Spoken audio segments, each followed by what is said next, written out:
ఎగ్జామ్లో నేను పాస్ అవుతానా లేదా ఫెయిల్ అవుతానా అనే ప్రెషర్ వద్దు. బాగా చదివి మీ అటెంప్ట్ మీరు ఇవ్వండి. పాస్ ప్రెషర్ వద్దు. Pass pressure. ప్రెషర్ కి యూనిట్స్ పాస్కల్. ప్రెషర్ కి యూనిట్స్ ఏమొస్తాయి?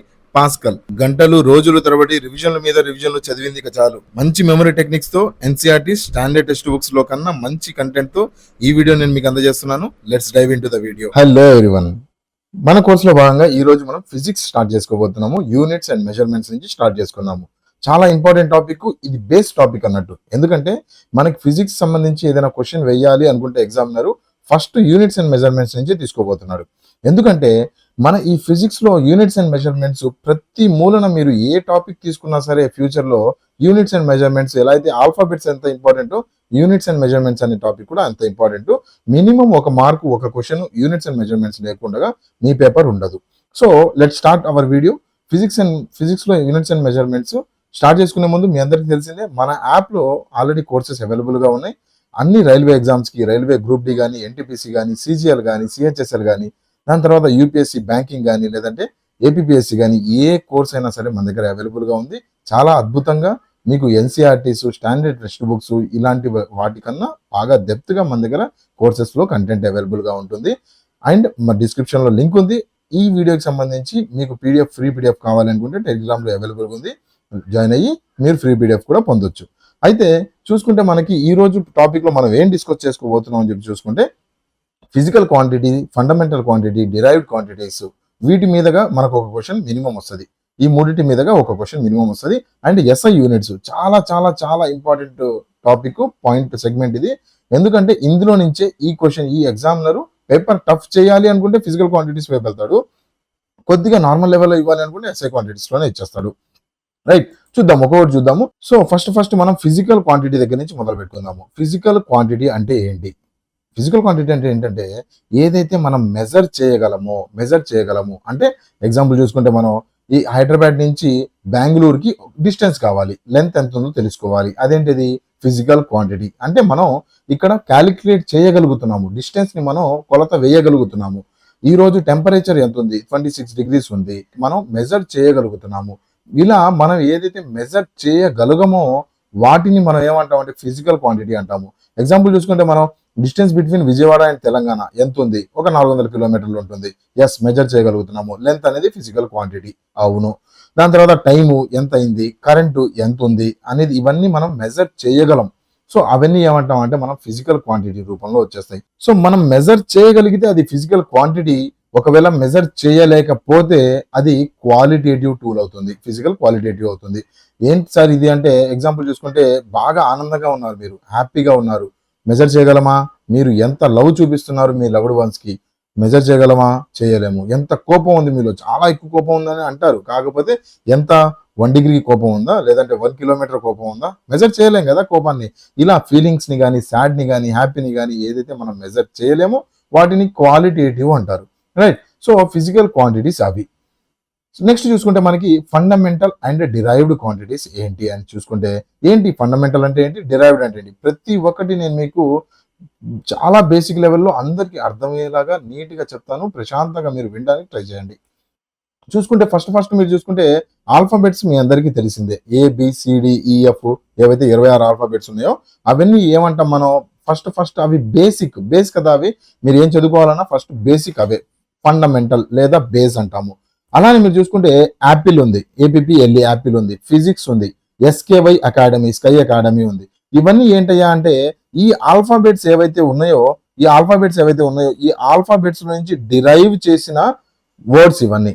అంతే కదా. యాపిల్ అనేది ఎలా ఫామ్ అయింది? ఈ ఆల్ఫాబెట్స్ లో A అనే లెటర్ ని, PP అనే లెటర్స్ ని, L అనే లెటర్ ని, E అనే లెటర్ ని కంబైన్ చేస్తేనే మనకి ఈ ఫండమెంటల్ లో నుంచి డిరైవ్ చేయంగా వచ్చిన వర్డ్స్ ఇవి. ఓకే. అలానే అదే విధంగా చూసుకుంటే మనకి ఈ ఫిజికల్ క్వాంటిటీస్ లో కూడా మనకి 7 ఫండమెంటల్ క్వాంటిటీస్ ఉన్నాయి. రైట్. చూసుకుంటే మనకి ఫండమెంటల్ ఏంటయ్యా అంటే లెంత్, మాస్, టైము, ఇలా 7 ఉన్నాయి. నేను మీకు క్లియర్ గా గుర్తుండేలాగా విత్ కోడింగ్ చెప్తాను. ఫస్ట్ ఫండమెంటల్ అంటే ఏంటి, డిరైవ్డ్ అంటే ఏంటి అనేది చూడండి ఈ స్లైడ్ లో అంతవరకే. రైట్. సో డిరైవ్డ్ అంటే ఏంటయ్యా అంటే ఏరియా, వెలాసిటీ, డిస్ప్లేస్మెంట్. చూడండి, ఏరియా అంటే మన ఫార్ములా ఏంటి? లెంత్ ఇంటూ బ్రెత్ లేదా లెంత్ ఇంటూ లెంత్ అంటాం చెప్పు. Okay. So length into length ఎక్కడి నుంచి తీసుకున్నాం? లెంత్ ఈ ఫండమెంటల్ క్వాంటిటీలో ఏదైతే లెంత్ ఉందో దాని నుంచి మనం ఏరియా అనే సబ్ కేటగిరీ లేదా డిరైవ్డ్ కేటగిరీని మనం తీసుకోగలుగుతున్నాము. సో ఓవరాల్గా మనం ఏమనుకుంటున్నాము, ఫండమెంటల్లో నుంచి డిరైవ్ చేసినవే మనకి డిరైవ్డ్ క్వాంటిటీస్ అవుతాయి, రైట్? సో ఎన్ని ఉన్నాయి సార్ ఇవి అని చెప్పి అడిగితే మనకి టోటల్ 7 ఫండమెంటల్ క్వాంటిటీస్ ఉన్నాయి. Length, mass, time, electricity, temperature, amount of substance, దాని తర్వాత ల్యూమినెస్ ఇంటెన్సిటీ చెప్తాను. ఒక్కొక్కటి గుర్తుపెట్టుకునేలాగా నేను మీకు క్లియర్గా విత్ కోడింగ్ చెప్తాను, టెన్షన్ ఏం లేదు. డిరైవ్డ్ ఎన్ని ఉన్నాయో నేను చూసుకుంటే నెంబర్ ఆఫ్ ఉంటాయండి. ఒక కాన్స్టెంట్ గా ఉండదు, చాలా ఉన్నాయి చూడండి. స్పీడ్ కానీ, velocity, acceleration, force, energy, work, power, momentum, pressure, density, frequency, దాని తర్వాత electric charge, electric potential, magnetic field, gravitational field. ఇవన్నీ చూసుకుంటే మనకి ఇవే అని కాదు, ఇంకా చాలా వస్తాయి డిరైవ్డ్ లో. చూడండి, మీకు ఇందాక నేను చెప్పినట్టు ఫండమెంటల్ లో నుంచి చూసుకుంటే ఆల్ఫాబెట్ లో నుంచి ఎన్ని వర్డ్స్ వచ్చినాయి అంటే నెంబర్ ఆఫ్ వర్డ్స్ ఉన్నాయి. ఇప్పుడు ఎన్ని వర్డ్స్ ఉన్నాయి ఇంగ్లీష్ లో? ఎన్నో, నెంబర్ ఆఫ్, కొన్ని వేలు లక్షలు ఉన్నాయి వర్డ్స్. అలానే మనకి డిరైవ్డ్ క్వాంటిటీస్ కూడా నెంబర్ ఆఫ్ ఉన్నాయి, రైట్? సో ఫండమెంటల్ మాత్రం 7. ఎలా అయితే ఆల్ఫాబెట్స్ 26 అయితే ఉన్నాయో అలానే ఫండమెంటల్ కూడా 7 క్వాంటిటీస్ ఉన్నాయి. సో ఇప్పుడు చూసుకుంటే మీకు ఇన్ని ఎలా గుర్తుపెట్టుకుంటాం సార్ అని చెప్పి, ఏది ఫండమెంటల్? మీకు క్వశ్చన్ ఎలా ఇస్తాడంటే చూడండి, ఏమని క్వశ్చన్ ఇస్తాడు ఇక్కడ, ప్రెషర్ ఈజ్ ఏ ఫండమెంటల్ క్వాంటిటీయా లేదంటే డిరైవ్డ్ క్వాంటిటీయా అని చెప్పి ఇచ్చేస్తాడు. ఇది ఫండమెంటలా డిరైవ్డా అనేది ఎలా గుర్తుపెట్టుకుంటారు? సింపుల్, ఫండమెంటల్ 7 గుర్తుపెట్టుకున్నారు అనుకోండి. ఫండమెంటల్ సింపుల్ గా 7 ఏవైతే ఉన్నాయో, ఇక్కడ నేను ఆల్రెడీ చెప్పాను కదా, ఈ 7 ఏవైతే ఉన్నాయో ఆ 7 గుర్తుపెట్టుకున్నారు అనుకోండి. ఈ 7లో ప్రెషర్ ఉందా? ప్రెషర్ అనేది అక్కడ కనిపించలేదు. ప్రెషర్ అనేది కనిపించలేదు కాబట్టి pressure is not a fundamental quantity. Okay, pressure is not a fundamental quantity. So ఏమవుతుంది, అది derived quantity. So derived quantity దగ్గర టిక్ పెట్టేస్తాము. సో ఇది కాదు అనేది గుర్తుపెట్టుకుంటే వేరేది అవును అనేది ఆటోమేటిక్ గా మనకి సెలెక్ట్ అయిపోతుంది. ఎగ్జామ్ లో చేయాల్సింది అదే, ఏది కావాలో అది గుర్తుపెట్టుకుంటే సరిపోతుంది, right? So let's remember this 7 fundamental quantities. చూసుకుంటే ఎలా గుర్తుపెట్టుకుంటాం సార్ ఈ 7 ఫండమెంటల్ క్వాంటిటీస్ అంటే, జస్ట్ మీరు ఒక చిన్న సెంటెన్స్ గుర్తుపెట్టుకోండి. అంటే మీరు భోజనం వెలుతురులో తింటారా లేదంటే చీకట్లో తింటారా? చీకటి ఉన్నప్పుడు కాదు కదా, వెలుతురు లైట్ వేసుకుని తింటారు కదా భోజనం. పడుకునేటప్పుడు మీరు ఏం చేస్తారంటే లైట్ ఆపుకొని పడుకుంటారు, కానీ అన్నం తినేటప్పుడు ఏం చేస్తారు, లైట్ వేసుకుని తింటారు కదా. Eat meals in light. Eat means, eat అంటే తినడం, మీల్స్ ఇన్ లైట్. చూసుకుంటే ఈ అంటే మనం చూసుకుంటే ఎలక్ట్రిక్ కరెంటు, ఏ అంటే అమౌంట్ ఆఫ్ సబ్స్టెన్స్, టీ అంటే టెంపరేచర్ కానీ టైం కానీ, దాని తర్వాత ఎం అంటే మాస్, ఎల్ అంటే లెంత్, లైట్ అంటే లూమినస్ ఇంటెన్సిటీ, లైట్. సింపుల్, ఈ ఒక్క సెంటెన్స్ గుర్తుపెట్టుకుంటే సరిపోతుంది, రైట్? సో ఇలా మీరు జస్ట్ ఒక లైన్ గుర్తుపెట్టుకుంటే ఫండమెంటల్ క్వాంటిటీస్. ఏం చేయాలి ఫండమెంటల్ క్వాంటిటీస్ గురించి తెలియాలి అనుకుంటే, ఈట్ మీల్స్ ఇన్ లైట్, పగటిపూట మీరు లైట్ వేసుకుని అన్నం తినాలి అనేది మీరు గుర్తుపెట్టుకుంటే చాలు. ఇలా మన దగ్గర కంటెంట్ ఇలా డెప్త్గా విత్ స్టాండర్డ్ పుస్తకాల కన్నా అతీతంగా మన దగ్గర కంటెంట్ అవైలబుల్ గా ఉంటుంది. అన్ని రైల్వే ఎగ్జామ్స్ కి అన్నిటికీ మన దగ్గర యాప్ లింక్ డిస్క్రిప్షన్ లో ఉంది, ఎవరైనా కావాలంటే డౌన్లోడ్ చేసుకోవచ్చు. చూసుకుంటే మనకి మెజర్మెంట్, ఇప్పుడు మనం ఏమైపోయింది, ఫండమెంటల్ క్వాంటిటీస్ ఏంటి, డిరైవ్డ్ క్వాంటిటీస్ ఏంటి గుర్తుపెట్టేసుకున్నాము. డిరైవ్డ్ క్వాంటిటీస్ గుర్తుపెట్టుకోలేదు కదా సార్ అంటే, ఫండమెంటల్ గుర్తుపెట్టుకున్నాం కదా, ఈట్ మీల్స్ ఇన్ లైట్ గుర్తుపెట్టుకున్నాం కదా. ఇప్పుడు అది కావు అనేవి మిగతావన్నీ ఏంటి, డిరైవ్డ్ క్వాంటిటీస్. అంతవరకు అయిపోయింది. ఇప్పుడు మనం ఏం గుర్తుపెట్టుకోబోతున్నాము, మెజర్మెంట్ గురించి మాట్లాడుకోబోతున్నాము. ఓకే, యూనిట్స్ అండ్ మెజర్మెంట్స్ కదా మన దగ్గర. సో ఇప్పుడు మెజర్మెంట్ గురించి మాట్లాడుకుందాము. మెజర్మెంట్ గురించి మాట్లాడుకునేటప్పుడు చూసుకుంటే, నా చెయ్యి ఇక్కడ చూడండి, నా చెయ్యి ఉంది కదా, ఈ చెయ్యి చూసుకుంటే నా చేతిలో ఉన్న ఈ పెన్స్ ఏవైతే ఉన్నాయో, ఈ నా కొలత వేసాను అనుకోండి, 5 పెన్నులకి సమానంగా నా చెయ్యి కనిపిస్తా ఉంది. 5 పెన్నులు, నా చెయ్యి పొడవు ఎంత అంటే 5 పెన్నులు అంత ఉంది అని చెప్పి నేను అంటాను. మీ చెయ్యి ఎంత ఉంది, మీ చెయ్యి కొద్దిగా చిన్నది ఉంది అనుకోండి, 4 పెన్నులు అంతా అంటారు. లేదంటే మీ చేతిలో పెన్ను ఉంది కాబట్టి పెన్తో కొలుస్తున్నారు. ఓకే, సో నేనేం చెప్పొచ్చు, my hand length equal to 5 into pens of mine. నా దగ్గర ఏవైతే పెన్నులు ఉన్నాయో 5 పెన్నులు ఉన్నాయి నా దగ్గర. 5 పెన్నులు ఒకసారి లెక్క పెడితే 5 పెన్నులు అంత దూరం నా చెయ్యి ఉంది అని చెప్పి నేను లెక్క పెట్టి చెప్పాను, రైట్? అయితే ఇక్కడ ఏమంటామంటే 5 అనే అక్షరం ఏదైతే నెంబర్ ఏదైతే ఉందో దాన్ని మ్యాగ్నిట్యూడ్ అంటారు. పెన్స్ ఏవైతే ఉన్నాయో వాటిని యూనిట్ అంటారు. అంతే కదా, 1 యూనిట్, 2 యూనిట్, 3 యూనిట్లు, 4 యూనిట్లు, 5 యూనిట్లు కలిపితే 5 పెన్నులు, 5 యూనిట్లు కలిపితే 5 పెన్నుల యూనిట్లు కలిపితే నా చెయ్యి లెంత్ వచ్చేస్తుంది, రైట్? కాకపోతే ఇక్కడ ఒక చిన్న ప్రాబ్లం ఏంటంటే, నా చెయ్యి 5 పెన్నులు అంత సైజు ఉంది. అయితే ఒక్కొక్కసారి నేను చిన్న చిన్న పెన్నులు కూడా ఉండొచ్చు నా దగ్గర. మీ దగ్గర చిన్న పెన్నులు ఉండొచ్చు, నా దగ్గర ఉన్న పెన్నులు పెద్దవండి, మీ దగ్గర చిన్న పెన్నులు ఉన్నాయి. అయితే ఆ లెక్కను చూసుకుంటే 10 పెన్నులు వస్తుంది నా చెయ్యి లెక్క పెడితే, లేదంటే మీ చెయ్యి లెక్క పెడితే 10 పెన్నుల సైజు వస్తూ ఉంది నా చెయ్యి, రైట్? సో ఆ టైంలో నేనేమవచ్చు, మై హ్యాండ్ లెంత్ ఎంత ఉందయ్యా అంటే 10 into small pens with you. మీ దగ్గర ఏవైతే చిన్న చిన్న పెన్ను ఉన్నాయో, ఇక్కడ చూసుకుంటే 10 అనేది మ్యాగ్నిట్యూడ్, పెన్స్ అనేవి యూనిట్స్ అవుతాయి, రైట్? సో నా దగ్గర ఉన్న పెన్నుల లెక్క ప్రకారం అయితే 5 పెన్నులే వస్తా ఉన్నాయి. కానీ మీ దగ్గర ఉన్న చిన్న చిన్న పెన్నుల లెక్కను చూసుకుంటే నా చెయ్యి కొలత ఎంత వస్తుందంటే 10 పెన్నుల లెక్కన వస్తా ఉంది. రైట్. అయితే మీ దగ్గర ఉన్న ఒక పెన్ను ఉంది, నా దగ్గర ఒక పెన్ను ఉంది. ఇలా పెన్నులు డిఫరెంట్ సైజులు ఉండటం కరెక్ట్ కాదు. స్టాండర్డ్గా ప్రపంచం అంతా నా చెయ్యి సైజ్ ఎంత అంటే ఒక పర్టికులర్ యూనిట్ ఇచ్చేస్తే అప్పుడు క్లియర్గా ఎంత అనేది కొలవడానికి చాలా ఈజీ ఉంటుందని చెప్పి ఎక్కడ ఉన్నా సరే ఆ పెన్ను కానీ ఆ ఆర్టికల్ కానీ ఏదో ఒక వస్తువుని మనం ప్రామాణికంగా తీసుకుందాం, అది ప్రపంచం మొత్తంలో అదే సైజులో ఉండాలి అని చెప్పి ఏం చేశారంటే స్టాండర్డ్ ఆఫ్ యూనిట్స్ కనుక్కున్నారు. రైట్. ఈ స్టాండర్డ్ ఆఫ్ యూనిట్స్ ఏంటంటే ఒక కొలత ఇస్తారు, ఒక కొలత. ఈ పెన్ నా దగ్గర ఏదైతే పెన్ కనిపిస్తుంది కదా, ఈ పెన్ను ఎంత సైజు అంటే ఒక 1 మీటర్ సైజు ఉంటుంది అని చెప్పి అనుకుందాం, లేదా 10 సెంటీమీటర్ సైజు ఉంటుంది అనుకుందాం ఎగ్జాంపుల్. సో ప్రపంచం మొత్తం మీరు ఎక్కడికి వెళ్ళినా ఈ పెన్ను సైజు, ఈ పెన్ను స్టాండర్డ్ ఏదైతే ఉందో ఎక్కడికి వెళ్ళినా ఎవరైనా 10 సెంటీమీటర్ లోపలే తయారు చేయాలి. అండ్ నేను ఇక్కడ లెక్క పెట్టినా అది 5 ఇంటూ పెన్సే రావాలి. మీ దగ్గర లెక్క పెట్టినా సరే, మీ దగ్గర ఉన్న పెన్తో లెక్క పెట్టినా 5 ఇంటూ నా పొడవు ఎంత అంటే, నా చెయ్యి పొడవు ఎంత అంటే మీరు లెక్క పెట్టినా, మీ దగ్గర ఉన్న పెన్తో లెక్క పెట్టినా 5 పెన్నులు సమానంగానే రావాలి. అంటే దానికి ఏమవ్వాలి అంటే మీ దగ్గర ఉన్న పెన్ను, నా దగ్గర ఉన్న పెన్ను ఒకటే సమానంగా సైజు ఉండాలి. ఆ సమానంగా ఉండే సైజుని స్టాండర్డైజేషన్ చేయడానికే మనకి స్టాండర్డ్ ఆఫ్ యూనిట్స్ కనుక్కున్నారు. అర్థమైంది కదా. సో వరల్డ్ మొత్తంలో మీరు ఎక్కడికి వెళ్ళినా సరే ఒకే కొలత రావడానికి ఈ స్టాండర్డైజేషన్ స్టార్ట్ చేశారు. సో ఫస్ట్ ఏం చేశారంటే 19th సెంచరీలో మనకి సిజిఎస్ యూనిట్ అనేది తీసుకొని వచ్చారు. ఏంటి సిజిఎస్ యూనిట్ అంటే సెంటీమీటర్ అనే పదం ఇచ్చేసి సెంటీమీటర్ ఎంత పొడవు ఉంటుంది, ఇదిగో చూడండి, ఈ సెంటీమీటర్ అనేది చూడండి టీ దగ్గర నుంచి ఓ వరకు ఉండొచ్చు. ఈ గ్యాప్ ఏదైతే ఉందో దాన్ని సెంటీమీటర్ అన్నారు. సో మీరు ప్రపంచం మొత్తం ఎక్కడికి వెళ్ళినా సరే ఈ సెంటీమీటర్ సైజ్ ఏదైతే ఉందో అది సేమ్ గా ఉంటుంది, ఎక్కడికి వెళ్ళినా సరే అది మారదు అన్నట్టు ఏం చేశారంటే ఒక కొలత, ఒక యూనిట్ ని, ఒక మెజర్మెంట్ ని తీసుకొని వచ్చేసారు. రైట్. సో సిజిఎస్ 19th సెంచరీలో తీసుకొని వచ్చారు. అందులో ఏమేమి కొలతలు చెప్పారంటే సెంటీమీటరు, గ్రాము, సెకండ్ అని చెప్పారు. కాకపోతే ఇది సైంటిఫిక్ లోనే ఎక్కువ యూజ్ అవ్వడం జరిగింది. దాని తర్వాత దీన్ని అప్గ్రేడ్ చేసి ఎంకేఎస్ తీసుకొని వచ్చారు, దాన్ని అప్గ్రేడ్ చేసి ఎఫ్పిఎస్ తీసుకొని వచ్చారు. ఫైనల్ గా చూసుకుంటే మనకి ఒక ప్రపంచం మొత్తం ఫాలో అయ్యే ఇంటర్నేషనల్ సిస్టమ్ ఆఫ్ యూనిట్స్ అనేది తీసుకొని వచ్చేసారు. అయితే ఒకసారి దీని గురించి చూసుకుంటే ఎంకేఎస్ లో ఏమేమి ఇచ్చారయ్యా అంటే మాస్, కేజీ, సెకండ్లని మనం యూనిట్స్ గా తీసుకొని వచ్చారు. దాని తర్వాత ఎఫ్పిఎస్ లో ఏం తీసుకొని వచ్చారంటే ఫుట్, పౌండ్, సెకండ్ ని తీసుకొని వచ్చారు. ఈ ఎఫ్పిఎస్ యూకే, యుఎస్, ఇప్పుడు కూడా కొన్ని ప్లేసెస్ లో యూకే, యుఎస్ లో ఈ ఫుట్, పౌండ్ అని అలానే జరుగుతూ ఉంది. సెకండ్ ప్రతి చోట కామన్ అండి. సెకండ్ అనే టైం ని కొలవడానికి యూనిట్ ఏదైతే కనుక్కున్నారో ఆ సెకండ్ అనేది 3 సిస్టమ్స్ లో కూడా కామనే. సిజిఎస్ సిస్టమ్ కానీ, ఎంకేఎస్ సిస్టమ్ కానీ, ఎఫ్పిఎస్ సిస్టమ్ కానీ. ఎలా గుర్తుపెట్టుకుంటాం అంటే ఆల్ఫాబెట్ లోనే, ఆ మినోమిక్ లోనే మనకు కనిపించేస్తుంది. C for centimetre, G for gram, S for second. కొంతమందికి తెలిసినవి ఇదంతా, కాకపోతే తెలియని వాళ్ళ కోసం ఇన్డెప్త్ గా చెప్పడం జరుగుతూ ఉంది. రైట్.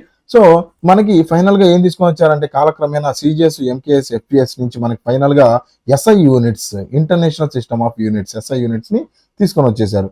ఏంటంటే ఈ ఎస్ఐ యూనిట్స్ ఎగ్జాంపుల్ ఏంటంటే లెంత్ యూనిట్ ఏంటంటే మీటర్ అని చెప్పి అన్నారు. ఇప్పటి నుంచి లెంత్ లో కొలవాలంటే మీరు పెన్నులతో, చాక్ పీసులతో గట్రా కొలవద్దు. మీటర్ అనే ప్రామాణిక వస్తువు ఒకటి ఉంటుంది. ఆ మీటర్ అనే యూనిట్ తోనే మీరు కొలవాలి. ఆ మీటర్ దేంట్లో ఉంటుందయ్యా అంటే మీరు చూసుకుంటే మీటర్ ఒక టేప్ తీసుకుంటే అందులో మీటర్ మెజర్మెంట్ ఎంత, ఎన్ని సెంటీమీటర్లు ఉండాలి అనేది ఒక యూనిట్, మనకు ఒక లెక్క క్లియర్ గా ఉంటుంది, స్టాండర్డైజేషన్ ఉంటుంది. రైట్. సో ఓవరాల్ గా మనం మాట్లాడుకుంటే 2 core areas in this chapter ఏంటంటే మనకి ఫస్ట్ క్వశ్చన్ ఇందాక ఫండమెంటల్ డిరైవ్డ్ గురించి అన్నాము. ప్రెషర్ ఏదైతే ఉందో అది ఫండమెంటల్ డిరైవ్డా అంటే మనం ఏదైతే ఈట్ మీల్స్ ఇన్ లైట్ అనే మినోమిక్ తో ప్రెషర్ అనేది కనిపిస్తుందా అని చెప్పి అందులో వెతికితే ప్రెషర్ అనేది లేదు కాబట్టి మనం అది ఫండమెంటల్ కాదు, డిరైవ్డ్ అని చెప్పి మనం మార్క్ చేసాం ఇందాక.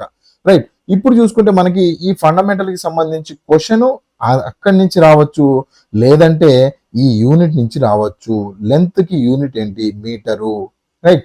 సో ఇలా యూనిట్స్ నుంచి ఇందాక మాట్లాడుకున్నాం కదా, టైం కి యూనిట్ ఏంటి, సెకండ్స్. ఇలా రెసిస్టెన్స్ కి యూనిట్ ఏంటి, ఇలా డిఫరెంట్ ఎక్కడ ఏ యూనిట్ అని చెప్పి మనం క్వశ్చన్ అడిగే ఆస్కారం ఉంది. సో మనం ఎస్ఐ యూనిట్స్ లో భాగంగా ఫండమెంటల్ అండ్ డిరైవ్డ్ క్వాంటిటీస్ ఏవైతే ఉన్నాయో ఈ ఫండమెంటల్ అండ్ డిరైవ్డ్ క్వాంటిటీస్ కి ఎస్ఐ యూనిట్స్ ఏమేంటి అనేది క్లియర్ గా విత్ మినోమిక్, విత్ కోడింగ్ చూసుకుంటూ వెళ్ళిపోదాము. Let start. ఎస్ఐ యూనిట్స్ కి సంబంధించి ఫండమెంటల్ గురించి చూసే ముందు ఈ వీడియో, నా ప్రెజెంటేషన్ మీకు నచ్చుతూ ఉందంటే ఒక లైక్ చేసి వీడియోని మూవ్ చేస్తూ ఉన్నారంటే నాకు కొద్దిగా బూస్టింగ్ ఉంటుంది. రైట్. లెంత్ కి సంబంధించి చూసుకుంటే ఎస్ఐ యూనిట్స్ లో మీటర్ అంటారు, మాస్ ని, ఇవన్నీ నేను కోడింగ్ తో గుర్తుపెట్టుకున్నాను. మీకు సింపుల్ గా లెంత్ కి మీటర్ గుర్తుంటుంది సార్, మాస్ కి కేజీ గుర్తుంటుంది సార్, కాకపోతే ల్యూమినస్ ఇంటెన్స్ కి క్యాండిలా మనకు గుర్తుండదు సార్. దీనికోసం కోడింగ్ చెప్పండి, నేను మీకు క్లియర్ గా కోడింగ్ చెప్తాను, టెన్షన్ ఏం లేదు. రైట్. టైం కి యూనిట్స్ ఏంటంటే సెకండ్స్, ఎలక్ట్రిక్ కరెంట్ కి యూనిట్స్ ఏంటంటే ఆంపియర్, టెంపరేచర్ కి కెల్విన్, అమౌంట్ ఆఫ్ సబ్స్టెన్స్ కి మోలు, ల్యూమినస్ ఇంటెన్సిటీకి క్యాండిలా. ఇందులో చూసుకుంటే మనకి గుర్తుంటున్న ఏమంటే టెంపరేచర్ కి సంబంధించి చూసుకుంటే మనం మా వాడుక భాషలో సెల్సియస్ అంటాము. ఓకే, ఎంత టెంపరేచర్ ఎంత ఉందంటే 50 డిగ్రీ సెల్సియస్ ఉంది, 40 డిగ్రీ సెల్సియస్ ఉంది అంటాము. కాకపోతే మన ఇండియాలో సెల్సియస్ ఏవైతే వాడుతున్నామో అవి ఎస్ఐ యూనిట్స్ కావు. మన ఎస్ఐ యూనిట్స్ ఏంటంటే కెల్విన్ అనేది ఎస్ఐ యూనిట్. జాగ్రత్త గుర్తుపెట్టుకోవాలి, కెల్విన్ అనేది ఎస్ఐ యూనిట్, సెల్సియస్ కాదు, గుర్తుండిపోతుంది. అమౌంట్ ఆఫ్ సబ్స్టెన్స్ సంబంధించి చూసుకుంటే అమౌంట్ ఆఫ్ సబ్స్టెన్స్ అంటే ఏంటి, ఏదైతే మీ చేతిలో ఏదైతే మీరు చూస్తున్న ఈ మొబైల్ ఏదైతే ఉందో లేదా ల్యాప్టాప్ ఏదైతే ఉందో అవి దేంతో తయారైంది అని చెప్పి చూసుకుంటే, అవును ఎలక్ట్రానిక్ కాంపోనెంట్స్ తోనే తయారైంది. అవి దేంతో తయారైనాయి, మన ఎలక్ట్రానిక్ కాంపోనెంట్స్ అన్ని చూసుకుంటే సిలికాన్ డయోడ్స్, ఇవన్నీ డయోడ్స్ ఉంటాయి. ఆ డయోడ్స్ అన్ని దేంతో ఫామ్ అయినాయి అంటే ఆ సిలికాన్ చిప్స్ తో తయారైనాయి. అలా అలా లోపలికి వెళ్ళిపోతే ఆటమ్స్ తో తయారైనాయి. ప్రతి సూక్ష్మాది సూక్ష్మమైన వస్తువు ఏదైనా సరే ఈ ప్రపంచంలో ఏది కనిపించినా మీకు ఆటమ్స్ ఉంటాయి లోపల. ఆటంలు ఒక్కొక్కటి జాయిన్ అయ్యి మనకి ఈ ఏదైనా సబ్స్టెన్స్ కానీ ఏదైనా పదార్థం కానీ ఫామ్ అవుతుంది అని చెప్పి మనందరికీ తెలిసిందే. అయితే ఆటమ్స్, మాలిక్యూల్ ఇవన్నీ మీరు చిన్నప్పటి నుంచి వింటూనే ఉన్నారు. Amount of substance, A substance అంటే పదార్థం, ఏ పదార్థం ఫామ్ అవ్వాలన్నా మోల్ ఆర్ మాలిక్యూల్ ఏదైతే ఉందో, మోల్ మాలిక్యూల్ ఏదైతే ఉందో, యాటమ్ కాదండి, మాలిక్యూల్ గుర్తుపెట్టుకోవాలి. రైట్. సో ఇది కూడా టెంపరేచర్ సెల్సియస్ కాదు, కెల్విన్ అని చెప్పి గుర్తుపెట్టుకోవాలి. అమౌంట్ ఆఫ్ సబ్స్టెన్స్ యాటమ్స్ కాదు, మోల్ దీని unit, SI units.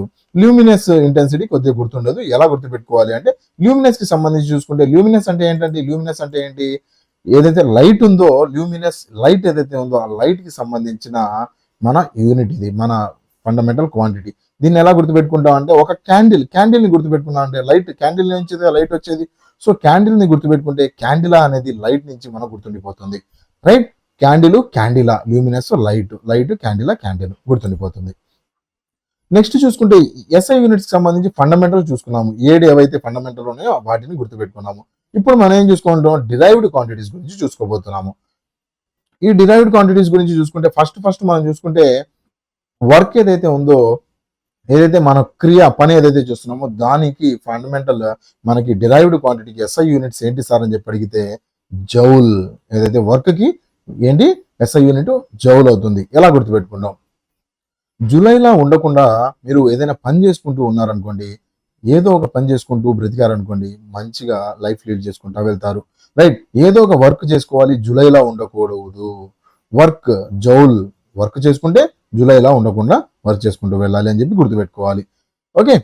Next power కి సంబంధించి ఎస్ఐ యూనిట్ ఏంటంటే వాట్స్ అని చెప్పి అంటాము. వాట్ ఎలా గుర్తుపెట్టుకుంటాం సార్ అంటే, మనం అంటూ ఉంటాం కదా, వాట్ ఏ పవర్ మ్యాన్, నీ దగ్గర ఏం పవర్ ఉంది, వాట్ ఏ పవర్ మ్యాన్ అని చెప్పి అంటూ ఉంటావా, what a power man. So ఇలా పవర్ కి యూనిట్స్ ఏంటయ్యా అంటే వాట్. నెక్స్ట్ ప్రెషర్ కి యూనిట్ ఏంటి అంటే పాస్కల్. ఎలా గుర్తుపెట్టుకుంటాం అంటే, మనం చూసుకుంటే ప్రెషర్ కి సంబంధించి పాస్కల్ని ఎలా గుర్తుపెట్టుకుంటాం చూసుకుంటే, పాస్ అవుతామా లేదా అని చెప్పి చాలా మంది ప్రెషర్ పడుతూ ఉంటారు. ప్రెషర్ వద్దు, మీ అటెంప్ట్ మీరు ఇచ్చేసేయండి, పాస్ అవుతారా లేదా అనేది తర్వాత చూసుకోవచ్చు. రైట్. ముందు మీరు ప్రయత్నం చేసిన తర్వాత పాస్ అవుతారా లేదా అనే ప్రెషర్ తీసుకోవాలి, కానీ చదివేటప్పుడే మీరు ఈ పాస్ అవుతామా లేదా అనే ప్రెషర్ తీసుకుంటే ఎలా. సో పాస్కల్ ప్రెషర్, పాస్ అవుతావా లేదా, పాస్కల్ ప్రెషర్ గుర్తుపెట్టుకోవడానికి చాలా సింపుల్ గా గుర్తుండిపోతుంది. రైట్. నెక్స్ట్ చూసుకుంటే ఫోర్స్ కి సంబంధించి యూనిట్ ఏంటయ్యా అంటే న్యూటన్ అని చెప్పి మనం మాట్లాడుకోవచ్చు. న్యూటన్ కి సంబంధించి చూసుకుంటే సార్ ఇసాక్ న్యూటన్ గారు, మనందరికి తెలిసిందే, న్యూటన్ గారు ఆయన తల మీద యాపిల్ పడుతుంది, యాపిల్ పడిన తర్వాత ఈ గ్రావిటేషన్ ఫోర్స్ ఒకటి ఉంది అని చెప్పి ఆయన కనుగొంటారు అని చెప్పి మనందరం చదువుకుందాం. రైట్. న్యూటన్ గారు గుర్తు రాగానే గ్రావిటేషనల్ ఫోర్స్ ఆయన తల మీద బాగా ఫోర్స్ గా పడింది యాపిల్ వచ్చి. న్యూటన్ అనేది గుర్తు రాగానే ఫోర్స్ అనేది గుర్తు రావాలి, ఫోర్స్ అనేది గుర్తు రాగానే న్యూటన్ అనేది గుర్తు వచ్చేసేయాలి. రైట్. సో నెక్స్ట్ చూసుకుంటే డిస్టెన్స్ కి సంబంధించి చూసుకుందాము. డిస్టెన్స్ మనకు చూసుకుంటే డిస్టెన్స్ కి సంబంధించి 3 యూనిట్స్ ఉన్నాయండి. ఏంటయ్యా అంటే మనకి లాంగ్ డిస్టెన్స్ కి సంబంధించి చూసుకుంటే, మనం షార్ట్ డిస్టెన్స్ గురించి మాట్లాడలేదు. రైట్. చూసుకుంటే మనకి లాంగ్ డిస్టెన్స్ సంబంధించి చూసుకుంటే లైట్ ఇయర్ అంటే ఏంటి సార్, ఒక లైట్ మీ చేతిలో ఒక చిన్న లేజర్ లైట్ తీసుకోండి. ఒక చిన్న లేజర్ లైట్ తీసుకున్న తర్వాత మీరు ఒక లైట్ ని ప్రొజెక్ట్ చేశారు, లేజర్ లైట్ ని వదిలారు. అది ఒక సంవత్సరం కాలం పాటు ఎంత దూరం ట్రావెల్ చేయగలగదో దాన్నే మనం లైట్ ఇయర్ అంటాము. రైట్. ఇప్పుడు ఇప్పుడు చూసుకోండి, మీరు ఒక సెకండ్ పాటు నేను ఒక లైట్ని ప్రొజెక్ట్ చేశాను.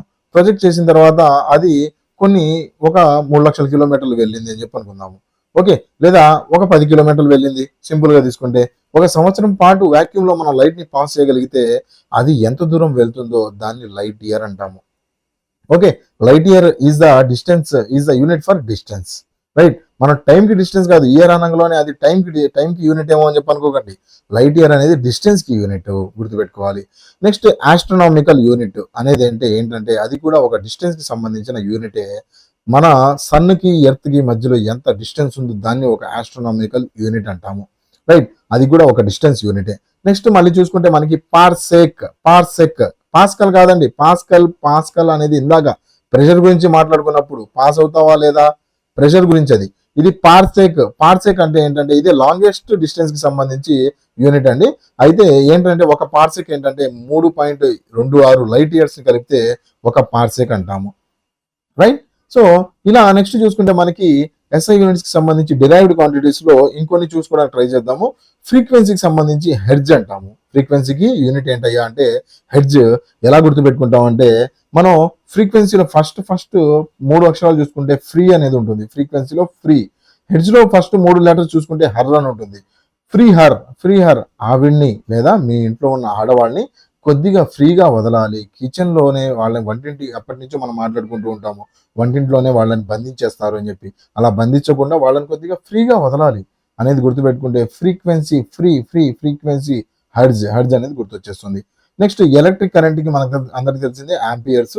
ఎలక్ట్రిక్ రెసిస్టెన్స్ చాలా ఇంపార్టెంట్, చాలా సార్లు అడిగిన పాయింట్ ఇది. ఎలక్ట్రిక్ రెసిస్టెన్స్ కి ఓమ్స్ అండి యూనిట్స్. సైన్స్ స్టూడెంట్స్ కి ఇవన్నీ చాలా బాగా గుర్తుంటాయి, కానీ మ్యాథ్స్ స్టూడెంట్స్ కానీ డిగ్రీ స్టూడెంట్స్ కానీ కొద్దిగా కష్టం అండి ఇవన్నీ గుర్తుపెట్టుకోవడం. ఎలక్ట్రిక్ రెసిస్టెన్స్ కి ఓమ్స్ యూనిట్స్ ఎలా గుర్తుపెట్టుకుంటాం అంటే, రెసిస్టెన్స్ అంటే ముందు ఏంటంటే, రెసిస్టెన్స్ అంటే మీ దగ్గర రెసిస్టెన్స్ పవర్ ఎంత ఉంది అని చెప్పి అంటూ ఉంటాం కదా. రెసిస్టెన్స్ పవర్ ఎంత ఉంది అంటే నా దగ్గర కొద్దిగా రెసిస్టెన్స్ పవర్ తక్కువ ఉంది, అందుకని నాకు కోవిడ్ అటాక్ అయింది, బాగా ఎక్కువ కష్టపడ్డాను. బాగా రెసిస్టెన్స్ పవర్ తక్కువ ఉన్నోళ్ళు చనిపోయారు కూడా. రైట్. రెసిస్టెన్స్ అంటే ఏంటంటే అడ్డుకోవటం. కరెంట్ ఫ్లో అవుతుంది అనుకోండి, ఒక ఫ్లక్స్ లో ఫ్లో అవుతూ ఉంది, ఒక సర్క్యూట్ లో ఫ్లో అవుతూ ఉంటే ఈ రెసిస్టెన్స్ అనే డివైస్ ఏం చేస్తుందంటే కరెంట్ ని ఆపుతుంది. ఒక 10 వాట్స్ కరెంటు లేదంటే 10 ఆంపియర్స్ కరెంటు మూవ్ అవుతుంది అనుకోండి ఒక సర్క్యూట్ లో. రెసిస్టెన్స్ అక్కడ ఒక 2 ohms రెసిస్టెన్స్ పెట్టాము అంటే ఆ కరెంట్ ఏదైతే ఉందో 10 ఆ సర్క్యూట్ లో ఫ్లో అయ్యేది కాస్త రెసిస్టెన్స్ తర్వాత 8 ఫ్లో అవుతుంది. ఎందుకంటే ఈ రెసిస్టర్ ఏదైతే ఉందో అది తీసేసుకుంటుంది. రైట్. సో ఇలా చూసుకుంటే రెసిస్టెన్స్ ఏం చేస్తుందంటే కరెంట్ ని చాలు కరెంట్ ఫ్లో అయింది చాలు అని చెప్పి ఆపుతుంది. రైట్. ఓం చాలు అని చెప్పి ఇలా మీరు సరదా గుర్తు పెట్టుకోవడానికి చెబుతున్నాను. ఇండక్టెన్స్ సంబంధించి ఏంటయ్యా అంటే హెన్రీ. ఇక్కడ చూసుకుంటే మనకి ఇక్కడ ఇండక్టెన్స్ లో డక్ అనే పదం కనిపిస్తుంది. ఇండక్టెన్స్ డక్ అనే పదం. డక్ హెన్రీలో హెన్ డక్ హెన్ అనే 2 జంతువులను గుర్తుపెట్టుకుంటే మనకి గుర్తుండిపోతుంది. కెపాసిటెన్స్ కి మనం ఫెరడ్ అనే యూనిట్ తో మనం కొలుస్తాము. కెపాసిటెన్స్ ని ఫెరడ్ అనే యూనిట్ తో ఎలా గుర్తుపెట్టుకుంటాం సార్ అంటే, కెపాసిటీ లేకపోతే ఫ్రాడ్ చేసుకుంటూ బ్రతుకుతూ ఉంటారు. ఇప్పుడు చూసుకోండి, చాలా మంది మనం న్యూస్ లో చాలా చూస్తున్నాం, ఫ్రాడ్ చేసుకుంటూ ఉంటారు. వాళ్ళకి పనిచేసే కెపాసిటీ ఉండదు, లేకపోవడం వల్లే ఈ ఫ్రాడ్లు చేసుకుంటా వాళ్ళు వాళ్ళ జీవనాన్ని కొనసాగిస్తూ ఉన్నారు. నెక్స్ట్ చూసుకుంటే మ్యాగ్నెటిక్ ఫ్లక్స్ ని దేంతో కొలుస్తారంటే మనకి వెబర్ అనే యూనిట్ తో యూజ్ చేస్తూ ఉంటారు. ఇక్కడ చూసుకుంటే మనకి ఫ్లక్స్ అనే పదంలోనే చూసుకుంటే మ్యాగ్నెటిక్ ఫ్లక్స్ ఎలా ఉంటుంది చూడడానికి, రింగులుగా మ్యాగ్నెటిక్ ఫ్లక్స్. మనకి మ్యాగ్నెట్ అనగానే మ్యాగ్నెటిక్ రింగులుగా ఫ్లక్స్ కనిపిస్తూ ఉంటుంది. అలానే వెబ్ చూసుకుంటే మీరు ఏదైతే జాలి తెలిసిందే కదా మీ అందరికి, ఈ వెబ్ ఏదైతే ఉందో ఈ వెబ్ సాలిపురుగు జాలి అల్లుతుంది కదా, ఆ వెబ్ కూడా ఎలా కనిపిస్తుంది అంటే మ్యాగ్నెటిక్ ఫ్లక్స్ లానే కనిపిస్తూ ఉంటుంది. Web flux. రైట్. చూసుకుంటే మనకి ఎస్ఐ యూనిట్స్ కి సంబంధించి లూమినస్ ఫ్లక్స్. ఇందాక మ్యాగ్నెటిక్ ఫ్లక్స్ చూసుకున్నాము, ఇప్పుడు లూమినస్ ఫ్లక్స్. మ్యాగ్నెటిక్ అంటే ఒక మ్యాగ్నెట్ లో నుంచి బయటకు వచ్చే మ్యాగ్నెటిక్ ఫ్లక్స్ అవి. లూమినస్ ఫ్లక్స్ అంటే లైట్ లో నుంచి వచ్చే ఫ్లక్స్. లూమినస్ ఇంటెన్సిటీ, దాని తర్వాత ఓజోన్ పొరకి ఏం వాడతాము అనేది కూడా యూనిట్స్ చూసుకుందాం మనం. ఇందులో కొన్ని ఎస్ఐ యూనిట్స్ ఉంటాయి, ఇందులో కొన్ని జనరల్ యూనిట్స్ కూడా ఉంటాయి. రైట్. సో లూమినస్ ఫ్లక్స్ అంటే ఏంటంటే ఒక సెకండ్ కాలం పాటు, ఇక్కడ చూడండి ఇక్కడ కనిపిస్తుంది కదా, ఒక సెకండ్ కాలం పాటు మన లైట్ ఏదైతే ఒక బల్బ్ నుంచి కానీ ఏదంటే లైట్ సోర్స్ నుంచి కానీ ఒక సెకండ్ కాలం పాటు మనకి ఎంత లైట్ ఒమిట్ అవుతుంది అనేది. ఇక డైరెక్షన్ గురించి మాట్లాడుకోం మనం. ఒకవేళ డైరెక్షన్ గురించి మాట్లాడుకుంటే లూమినస్ ఇంటెన్సిటీ అవుతుంది. ఒక సెకండ్ కాలం పాటు ఒక పర్టికులర్ డైరెక్షన్లో మన లైట్ని పంపిస్తే దాన్ని అది ఏ యూనిట్గా కొలుస్తాము అంటే లూమినస్ యూనిట్ క్యాండిలాతో కొలుస్తాము. లూమినస్ ఫ్లక్స్కి సంబంధించి చూసుకుంటే లూమెన్ అనే యూనిట్తో కొలుస్తాము. ఇక్కడ మనం స్టార్టింగ్లో కూడా మనం లూమినస్కి సంబంధించి లూమినస్ ఇంటెన్సిటీ ఫండమెంటల్ యూనిట్లు మాట్లాడుకున్నాము. ఇది డిరైవ్డ్ కాదు, ఫండమెంటల్. లూమినస్ ఫ్లక్స్ మాత్రం డిరైవ్డ్. మీకు రెండు రిలేట్ చేయడానికి లూమినస్ ఇంటెన్సిటీ ఇక్కడ పెట్టాను నేను. రైట్. లూమినస్ ఇంటెన్సిటీ అంటే ఏంటంటే ఒక సెకండ్ కాలం పాటు పర్టికులర్ డైరెక్షన్లో వెళ్ళటం, దీన్ని క్యాండిలాతో కొలుస్తాము. లూమినస్ ఫ్లక్స్కి సంబంధించి చూసుకుంటే ఒక డైరెక్షన్ పాటు, ఫ్లక్స్ అంటే తెలిసిందే కదా మీకు, రింగిల్ గా ఫామ్ అవుతుంది. రింగిల్ గా ఒక డైరెక్షన్ ఉండదు కదా. So no direction flux, lumen దీని unit, luminous lumen. Right. Ozone layer ని దేంతో కొలుస్తామంటే డాప్సన్ అనే ఒక యూనిట్ తో మనం కొలుస్తాము. Right. So that's it for today friends. Thank you for watching. ఇలాంటి వీడియోస్ మీకు కావాలి అనుకుంటే ఛానల్లో ఆల్రెడీ ప్రతి సబ్జెక్ట్ కి సంబంధించి మన దగ్గర వీడియోస్ ఉన్నాయి. అట్ ద సేమ్ టైం మన యాప్ లో కూడా అన్ని సబ్జెక్ట్స్ కి సంబంధించి, అన్ని ఎగ్జామ్స్ కి సంబంధించి కోర్సెస్ అవైలబుల్ ఉన్నాయి. ఎవరైనా కావాలి అనుకుంటే యాప్ డౌన్లోడ్ చేసుకొని చూడొచ్చు. That's it for today. Thank you for watching. Have a nice day. Bye.